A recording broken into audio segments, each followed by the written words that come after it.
Welcome to StartupGap.com. We are live. Thank you very much for joining us here today. And this is the weekly Startup Gap show. And today we're going to be talking about learning from failure. And I have this is part two. Last week we had some amazing guests on talking about what they've done in terms of writing for the book Learning from Failure. And we have the rest of the authors on here today. And before we get started with the authors, just want to take a quick moment and do a shout out for our sponsors, which is Just Retweet. And thank you very much, Just Retweet. Definitely go check them out at justretweet.com. I think that should be evident. JUSTRETWEET.com. And with that, I'm going to get started. I want to just have our authors go talk about a little bit about their experiences and who they are. So I'll tell you what, since we have three people on the call today, two of the authors are not able to make it, but I'm just going to give a quick shout out to Angela England and Trish Darragh because they were definitely a great contribution to the book. But with that, we have one lady on the line, so we should definitely go ladies first. So Gail, why don't you tell us a little bit about yourself? Well, I know a lot of people already know me because I've branded GrowMap pretty well. GrowMap.com is a blog that helps people, especially small businesses and bloggers. So what I try to do is get the bloggers to collaborate, and that's why I wanted to be in the book. I really appreciate Andy putting me in there. We're glad to have you. Okay. And Cesar, why don't you tell us a little bit about yourself? Yes, glad to be here, guys.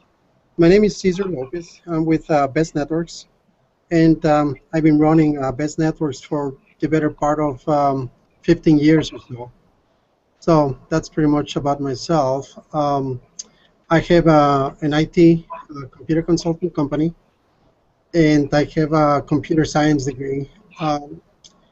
And that's about it. I've been helping small, medium-sized companies in Chicago. And we help them with, of course, IT problems that they may have.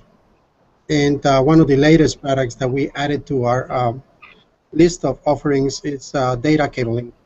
So we are doing data cabling for schools and mid-sized companies as well. Thanks. Okay, cool. And hold on one second. Charles Terrence Harper just said he's not seeing the video. Just want to make sure it is playing before we go too much farther. It is saying... There we go. Okay, cool. Hey Charles, if you're in the chat box, let me know.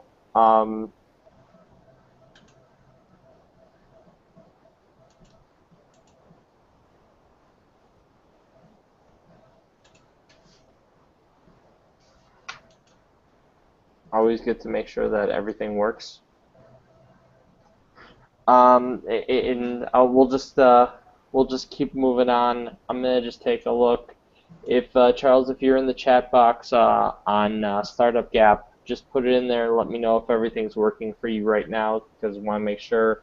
And if we need to go back and just do a quick overview of what everyone just said, we will. But for the meantime, Carl, why don't you talk and tell us a little bit about yourself? Cool. Thanks for having me, Andy. Carl Kmiec, Strategic Alliance Manager at Team We Are One. You know, first of all, I don't know if you guys remember, but actually both Gail and Cesar were in a seminar on social media and tips that Andy Nathan did a while back, and it was an outstanding little class. And regardless of your personal level of social media expertise, there's absolutely some nuggets to take out of that from the beginner all the way up through the advanced. So that was one of my first interactions with Andy, and by all means, I definitely I love the camaraderie with the group and the willingness to help each other that Startup Gaps expressed to me. So it's been an absolute pleasure to be a member of this this small group and willing to do what I can to help out, because it's a great cause. With that, some of the other things I do a lot of different works. with a lot of different niches, so I have multiple blogs. But just like Gail, the blogging platform is such a wonderful tool to carry the message of whatever passion you have or whatever ideas and implementations of solutions that we can bring out there into the marketplace, instead of, you know, a lot of the negativity and different people complaining about problems. The concept of just blogging the solution is pretty cool, whether you're fighting for cancer, or whether you're fighting for veteran rights, or whether you're fighting for homelessness initiatives, or just trying to help people out with affiliate marketing, or making a little extra money at home, or whatever the case may be. It's such an awesome platform to be able to be a part of the free speech initiative out there. So that's pretty much where I'm focused right now, and it's been a heck of a ride, and definitely look forward to whatever the universe has in store in the future, for sure. Okay, very cool. And by the way, if you're looking to get people in, I know some people are asking where should they watch the show. Definitely go to startupgap.com. That's probably the best place to see it. A lot of people are actually on there right now watching it. We are monitoring the Google chats. I'm just going through, and thank you very much, Carl. By the way, funny thing, there are two Gails who wrote the book here, and this is the other Gail. This Gail is actually in Texas, so you're thinking of the Gail Gail West. So, Nice. but definitely both of them are really good with social media, so I completely understand the mix-up. So, but yeah, thank you. I appreciate that. I'm glad you and Cesar enjoyed that class, because that was fun. I definitely enjoyed it. We'll have to do another one some point in the future. With that being said, I'm just going to, hopefully most of the people watching actually know who I am at this point. If you don't, however, my name is Andy Nathan. I am the founder of Startup Gap, and people honk their horns while I talk. I'm actually in the city, so you might hear some sounds in the background.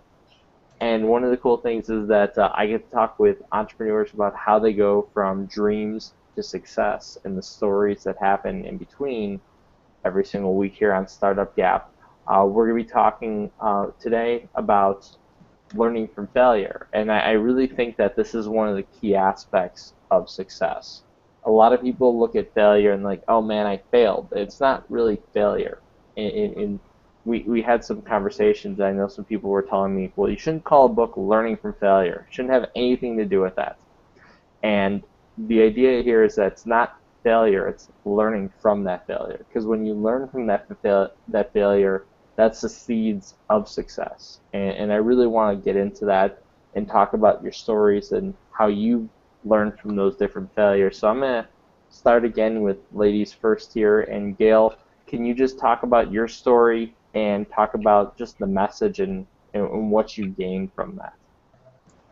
Well, what I chose to write about is that you should do what I say, not what I did. All of us online know the money's in your list, you're supposed to build a list, but it's complicated and you never get it done. And so my big advice for that particular failure is get help. Okay. One of the best quotes I ever heard was they asked somebody on his deathbed, what would you do differently? And he said he would have made a lot more mistakes faster. I agree with that. And so I love the book. What I most love about the book is that Andy did a lot of the hard work. I encourage anyone who wants to be part of a group project like this to go for it. It is far faster. You'll be thinking about writing a book for 15 or 20 years.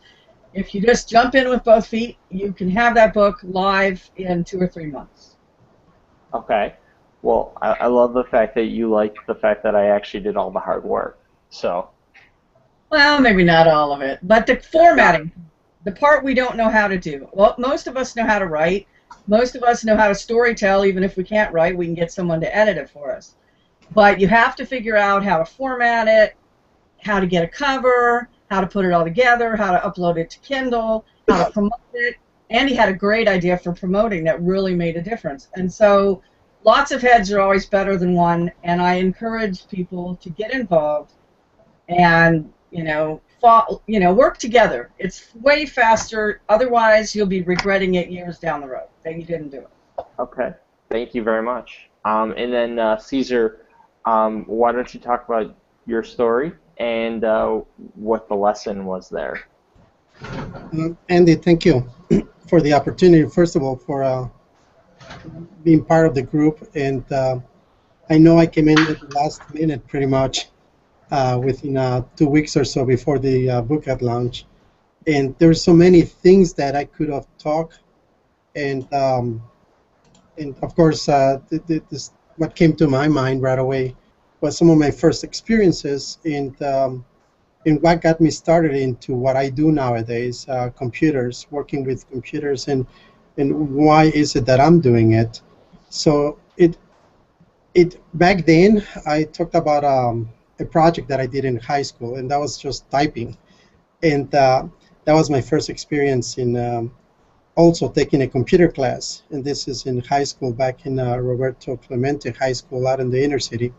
Okay. We didn't have computers. We had a mainframe back then, and we had to do key punching.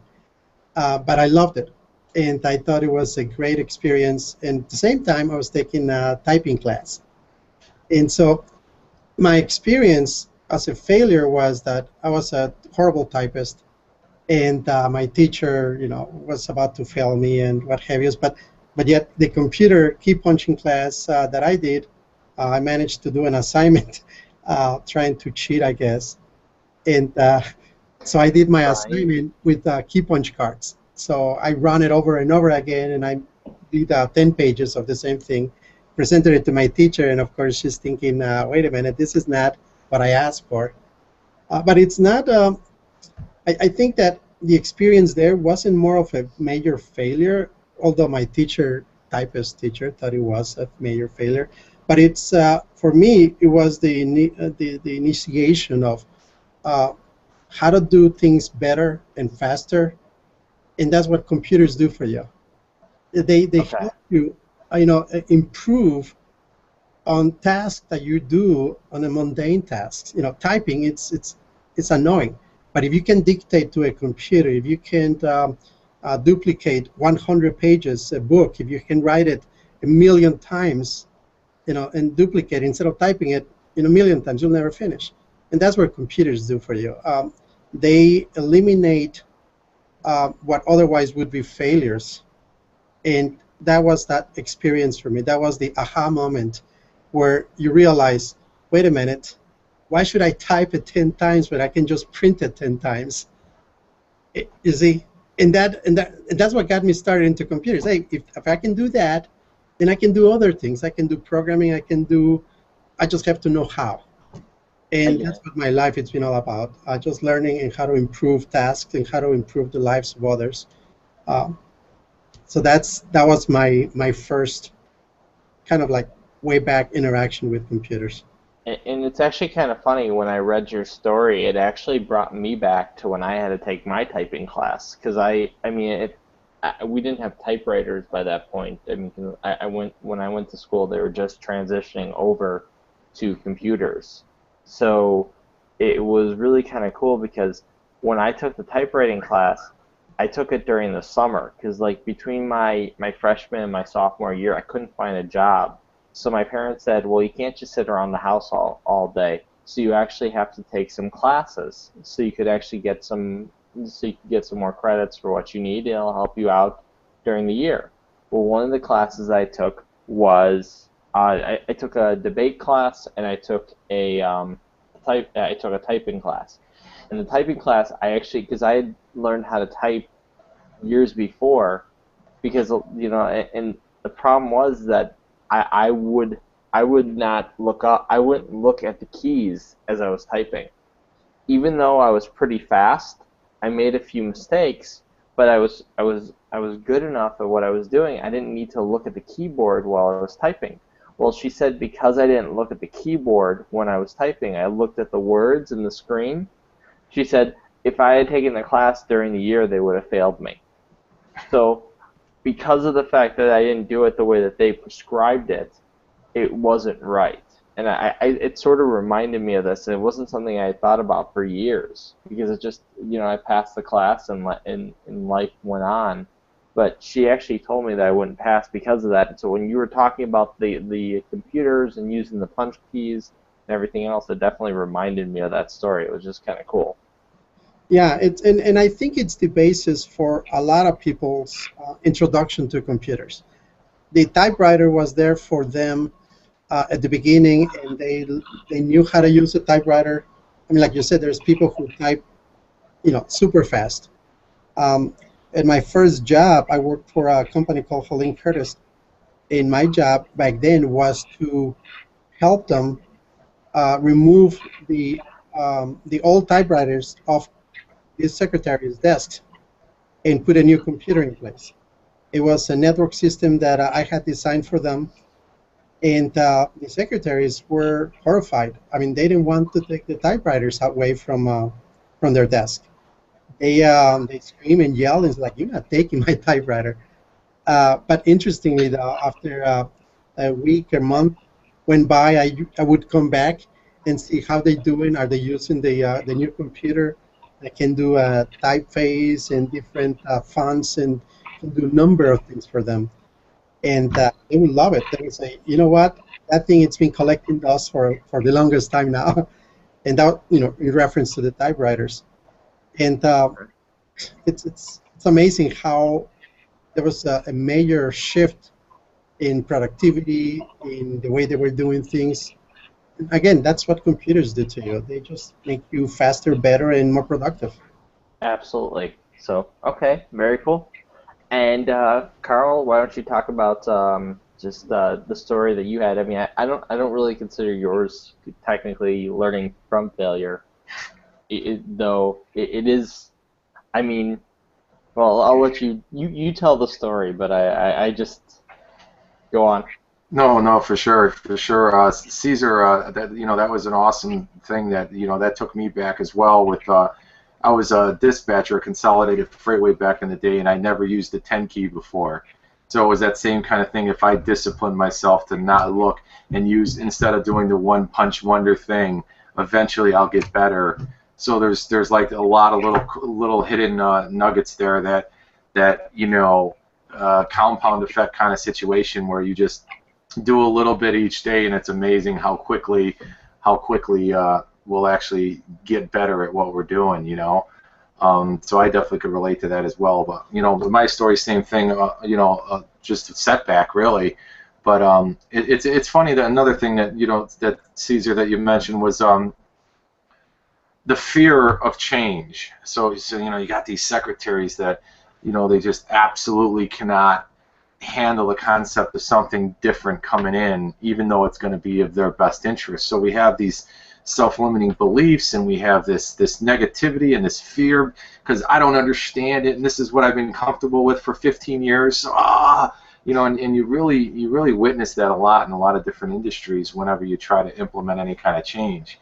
And for me, I was, tragically actually crushed under a forklift, and that definitely reset a lot of different ways on how you view things, and a lot of different ways on how you react to different situations. And I love the concept of failure is a good thing. It's okay. We're not talking about negativity here. We're not dwelling on problems. It's only okay to talk about negative things when you've overcome them, because now you have a story to share. You have a gift to share to somebody else, that these negative outcomes don't have to be the thing that stops you, because the only time you ever fail is when you quit. And so to the ability to have that determination, the ability to have that persistence, the ability to really have that why and continue on with your vision and your focus.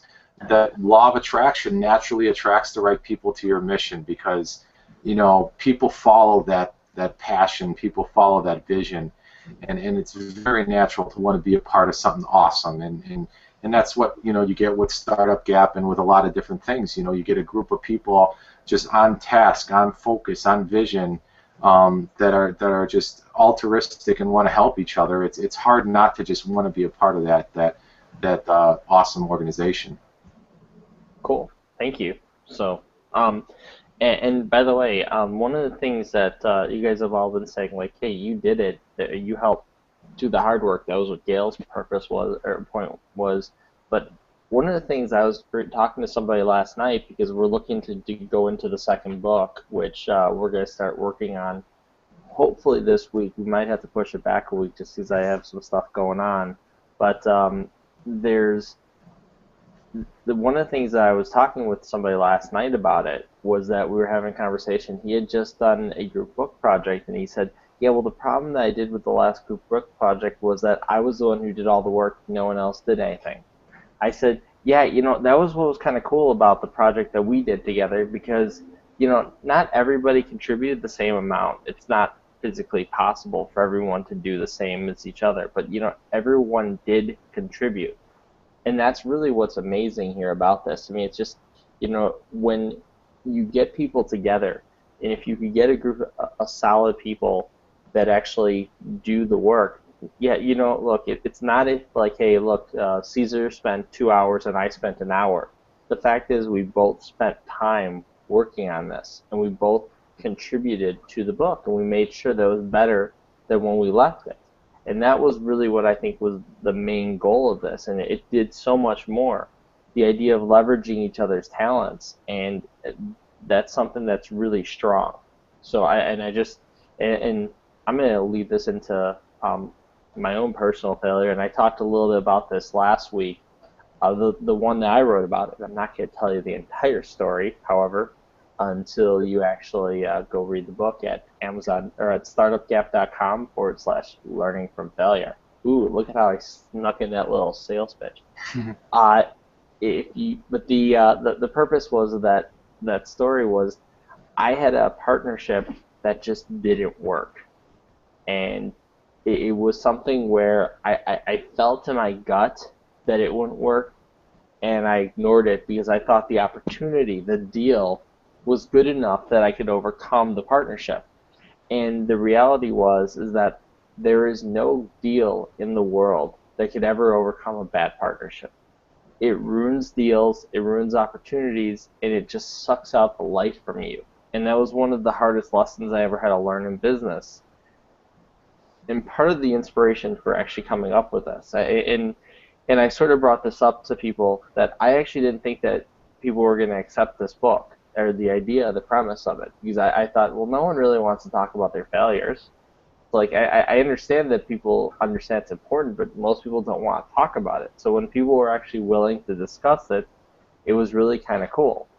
And I had never really had the chance to do that before in a public setting, and while I kept names out of it, it was sort of cathartic for me because I had never really talked about it, because, you know, people don't want to hear, hey, look, you had a failed partnership. That's not really something that people want to hear about for your business. At the same point, the message of that was, look, if you don't have the right people around you, you're never going to be able to succeed. So, and I really do think that's a huge part of business, is that you have the right people around you, which is why I think that doing this with Startup Gap, that was the reason why I wanted to meet people who have done really cool things. And to do that, you have to reach out to them. So, and with that, if anybody has any questions, I know we have a few people listening here on Google. We have a few people listening here on the website. So if you do have questions, feel free to put it down in the chat. We are listening, because I do want to encourage you to ask questions. That being said, I'm pretty much open for any of the authors. If you have any thoughts, ideas, this is just sort of, I just want to have the next few minutes just be open discussion.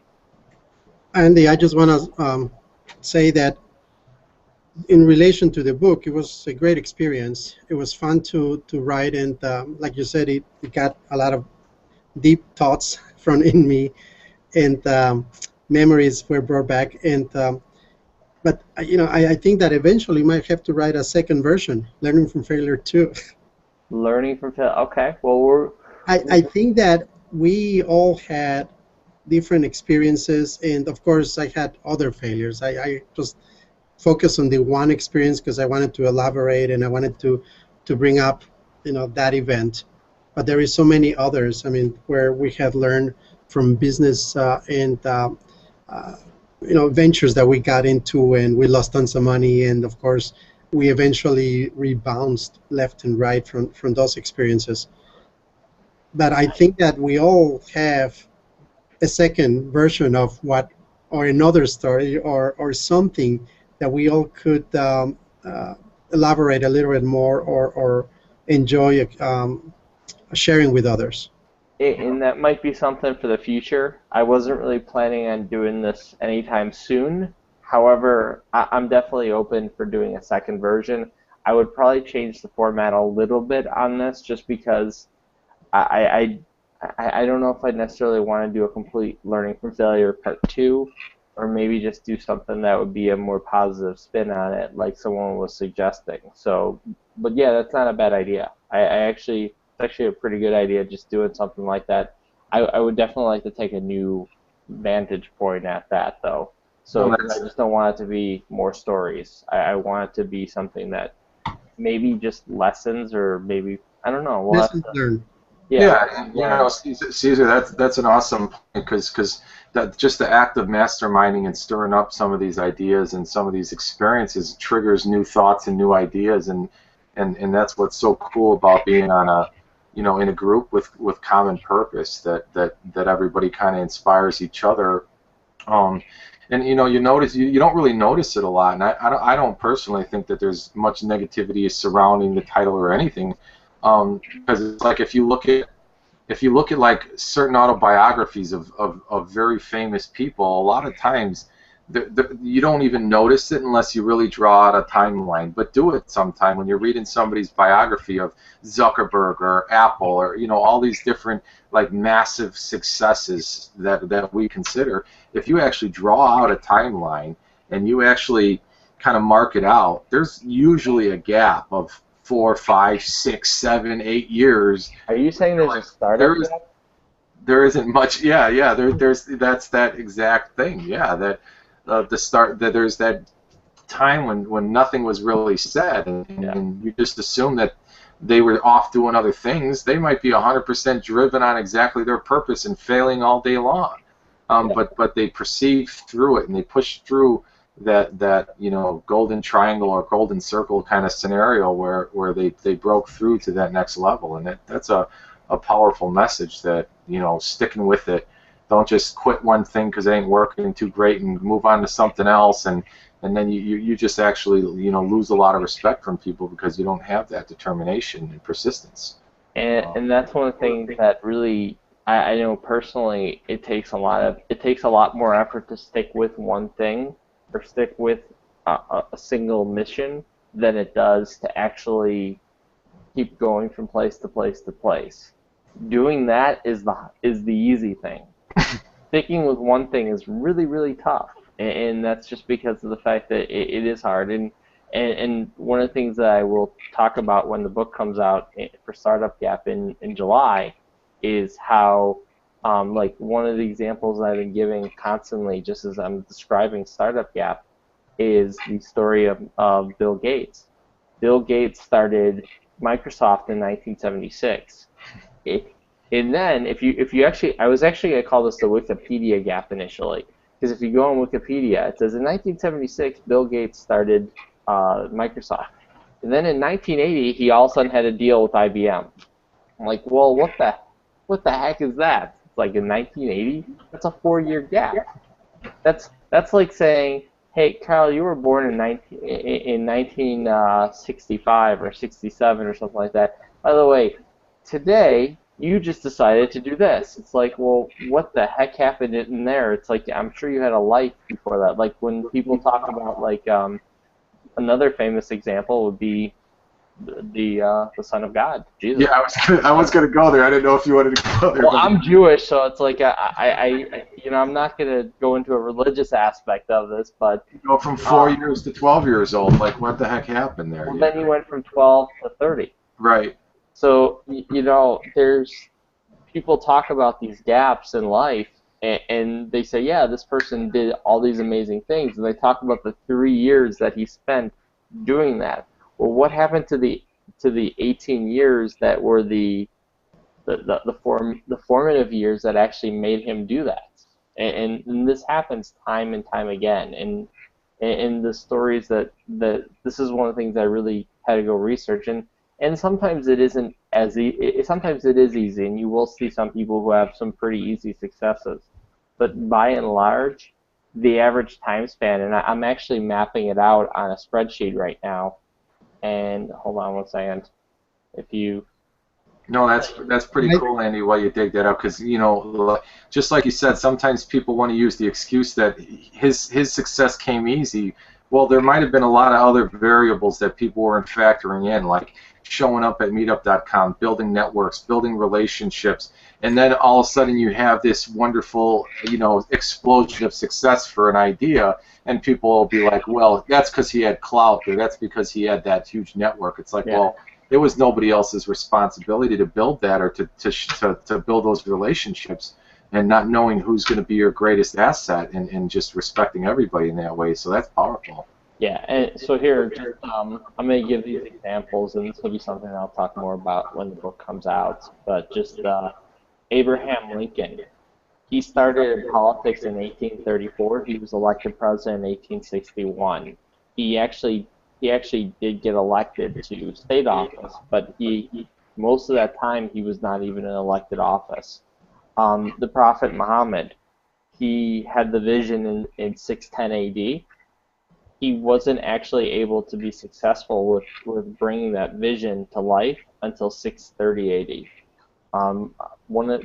Going through some of the people here, some of the people that I interviewed, Amy Baxter, who I interviewed in December, she had the idea for Buzzy in 2004. We talked about like when her first vision of success started coming to life. It was 2009. That was actually when the product got released. She actually didn't hit the $1 million mark, I think, until like last year. I'm just going through here because I have King Gillette is another one. He created the Gillette razor in 1895.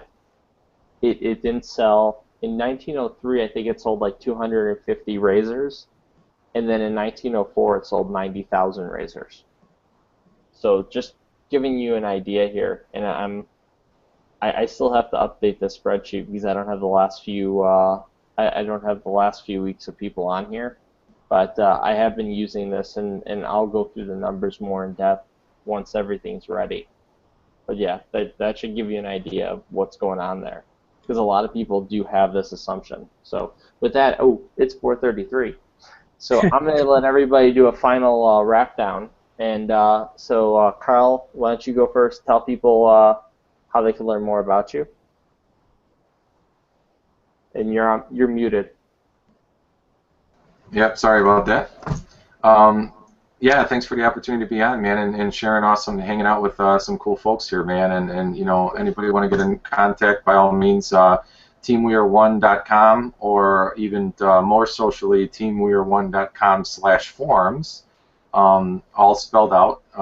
We're doing a little book club reading, trying to encourage people, readers or leaders, and if you want to get engaged in some discussion on a kind of a book of the month situation we're doing there, I got a whole list of some powerful books, and I'm going to have to double check if our book is actually on that list. I know I did include some other ones.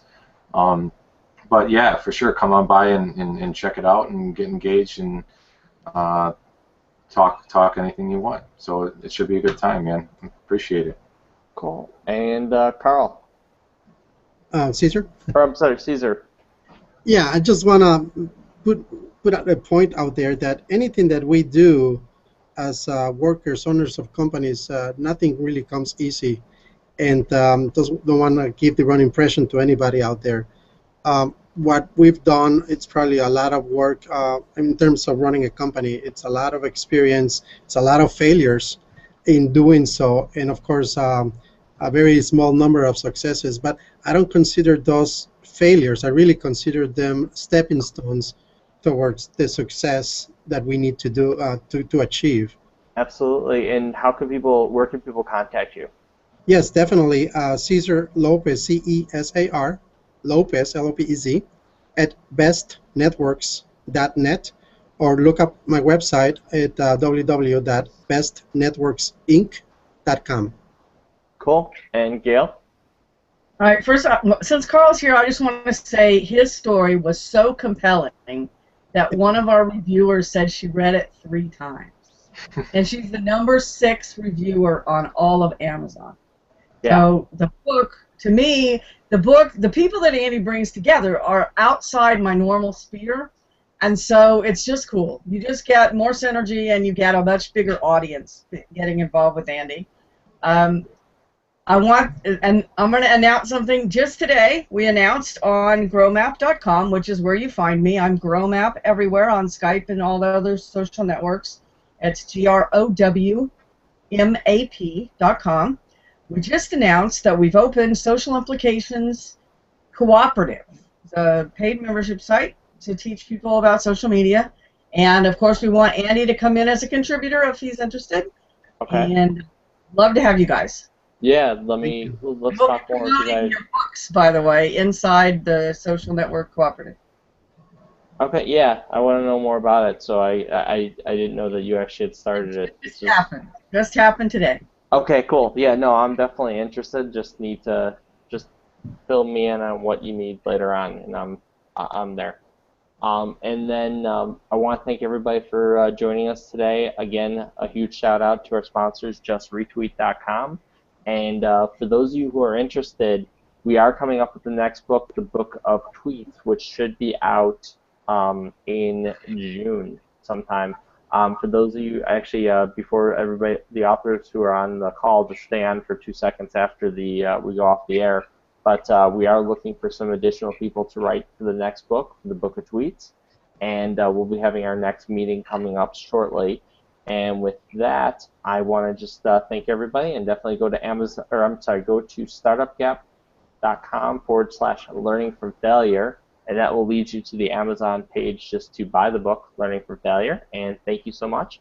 Next week we have Dick Mueller talking about how he built his business. He has I think he had at one point about 100 people working for him, and he's had a number of real estate properties. Really good guy to know, and we're going to be having him here on startupgap.com at 4 o'clock, which will be May 13th. So thank you very much. Have a good day and a better week. All right. Thanks, everybody. Thanks, Gail. Awesome stuff. Thank you, everybody. Thank you.